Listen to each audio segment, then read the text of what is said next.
আমরা যাচ্ছি ইউনিভার্সিটির উদ্দেশ্যে। পাগল হয়ে গেছে। হ্যাঁ, এনি প্রবলেম?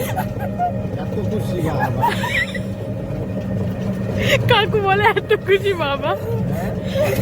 বহুদিন পর, জুলাই মাসের পর আজকে ডিসেম্বরের 11 তারিখ আমরা চলে এসেছি ইউনিভার্সিটির প্রাঙ্গণে। আমরা সবাইকে ফোন করে নিয়েছি আমাদের গ্রুপের যে সবাই কে কোথায় আছে চলে এসো। সবাই আপাতত ক্যান্টিনে আমাদের জন্য ওয়েট করছে, আর আমরা এখন নাটক করছি। মানুষজন দেখে পাগল ভাবছে। চলো আগে ক্যান্টিনে গিয়ে তারপর দেখা হচ্ছে। আরে এদিকে আয়, পলিটিক্যাল সায়েন্স। আমরা যাচ্ছি এখন আমাদের ডিপার্টমেন্টে, আর এদিকে হচ্ছে খেলা। সত্যি এই জায়গাগুলোতে কত স্মৃতি আমাদের, কত স্মৃতি। প্রথম দিন এদিক দিয়ে গেছিলাম। তো আমরা ডিপার্টমেন্টে এসেছি, মানে আমাদের ডিপার্টমেন্টে এখনও টিচার আছেন, তাই আমরা ওখানে স্যারের সাথে কথা বলে আমরা এই পাশে ম্যাথের রুমে এসেছি। এই রুমে যে আমাদের কত আড্ডা মেরেছি এককালে তা আমরাই জানি। আমাদের কল দিয়েছি, বাকিরা আসছে। এই যে ডিপার্টমেন্ট, ওদিকে টিচার আছেন, ক্লাস হচ্ছে, তাই আমরা গেলাম না।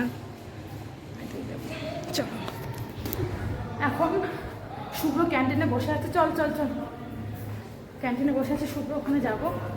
আর সাগরিকার ক্লাস শেষ হয়নি, সাগরিকার ক্লাস শেষ হলে সাগরিকাও আসবে আমাদের এখানে। আর এখানে খেলা হচ্ছে।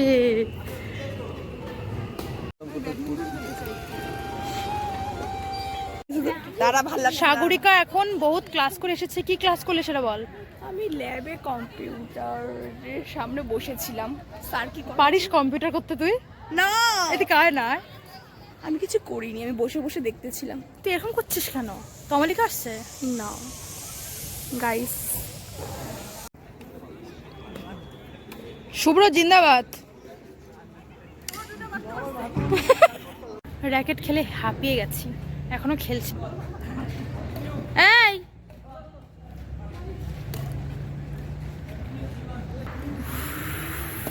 সোয়েটার পরেও ঘেমে যাচ্ছি।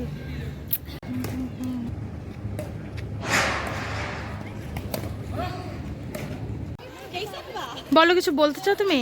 এখন আমরা কোথায় যাচ্ছি? আমরা বর্তমানে যাচ্ছি টাপুতে, হ্যাঁ, এক কাপ চায়ের আশায়। হ্যাঁ। আর দ্বিতীয়ত হচ্ছে আর কি বলবো, আচ্ছা বর্তমানে বাইকটা স্টার্ট দিলে ভালো হয়। চাটাই খাই, আর কিছু তো খাওয়া না, আর কিছু শুভ্র খায় না আসলে। আমি আসলে খুব ভদ্র আচ্ছা, ছেলে। শুভ্রর জন্য ব্রাহ্মণ মেয়ে যদি থাকে তাহলে আপনারা কমেন্ট করতে পারেন। ওই শুভ্রর জীবনে একটা ব্রাহ্মণ মেয়ের ভীষণ দরকার। হ্যাঁ, ব্রাহ্মণ মেয়ে দরকার নেই এটা বলবো না, কিন্তু এত জলদি জীবনটাকে নষ্ট করতে চাই উপভোগ করাই বেটার। হ্যাঁ, বাট আমি নারী বিরোধী নই, কিন্তু এটা আমি আমার তরফ থেকে বললাম। শুভ্র নেতা নেতা ভাব চলে এসেছে ইতিমধ্যে আমাদের মাঝখানে।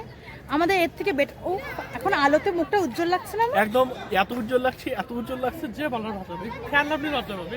তো আমরা এখন যাচ্ছি টাপড়িতে, তারপরে টাপড়িতে গিয়ে বাকিটা দেখা হচ্ছে। আমি আরেকটা কথা বলতে চাই যে যারা ফেমিনিস্টরা আছো, মানে আছেন আর কি, আমি আছো বলে ভুল করলাম, এটা আমাকে এতে পুরুষ সংখ্যাতে বিচার করার কোনো প্রয়োজন নেই।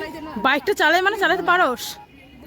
এবং দ্বিতীয়ত হচ্ছে আমার অ্যাকাউন্টে রিপোর্ট মারার কোনো প্রয়োজন নেই, কারণ আমি খুব সাইড দিয়ে শুভ্রকে কালো লাগছে। ঠিক আছে, আমি কালো, আমি একজন অতীব কালো মানুষ। আমি আমরা র্যাকেট খেলে হাঁপিয়ে গেছি পুরো। ছি ছি ছি ছি ছি। আরে আমি বলতে যাচ্ছি এটাকে কাট করে দেবেন। দাঁড়া না, বলতে তোকে। হ্যাঁ, এইভাবেই আমার বান্ধবীরা আমার উপর অত্যাচার করে। জায়গা রাখ আমার জন্য একটু। এইভাবেই গাড়ির শহরগুলোকে দাবানো হয়। প্রত্যেকটা বাইক 9 বছর। আস্তে আস্তে। হরে রাম রাম রাম। শুভ্রর পেছনে যে দুজন উঠতে পারে এটা আজকে প্রমাণিত। শুভ্র মশাই পরেও দুজন বসার জায়গা থাকে। সত্যি ও কতদিন বাদে এই রাস্তাটাতে। অক্সিজেন।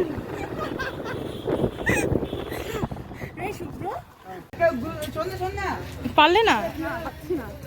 বহুকাল পর আমরা চলে এসেছি টাপড়িতে চা পান করতে। এখানে বেরোলে বাচ্চা কোনো ধরতে পারলাম না।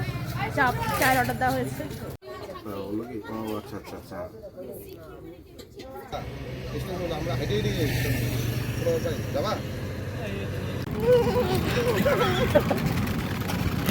এখন কটা বাজে দেখো, এখন বাজে না বলতে সিরিয়াসলি এখন 15টা বাজে। আমার পাশে সুব্রত আছে, এইদিকে সায়ন দিকে আছে, ভীষণ দুষ্ট হয়েছে এটা। এখন আমরা বাড়ি ফিরছি, মাঝখানে আমরা অনেক আনন্দ মানে অনেক আনন্দ দিল্লি করেছি, কিন্তু সেই সব আর ভিডিও করা হয়নি।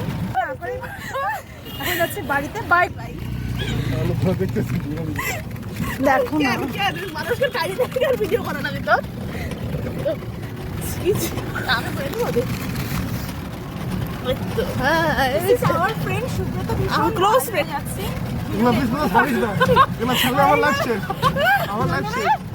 কতগুলো আছে তোর গার্লফ্রেন্ড? ওর ভান্ডুরকে কুমারীর গার্লফ্রেন্ড ছাড়ে যাবে। আমরা জাস্ট ফ্রেন্ডস এন্ড না, close ব্লগটা শেষ পর্যন্ত দেখার জন্য Just বাই। শেষ করে ওঠার পরে আর কেউ কাউকে ছেড়ে যা যা ওখানে যা, ওখানে যা, ওখানে মানা। না তুই এদিকে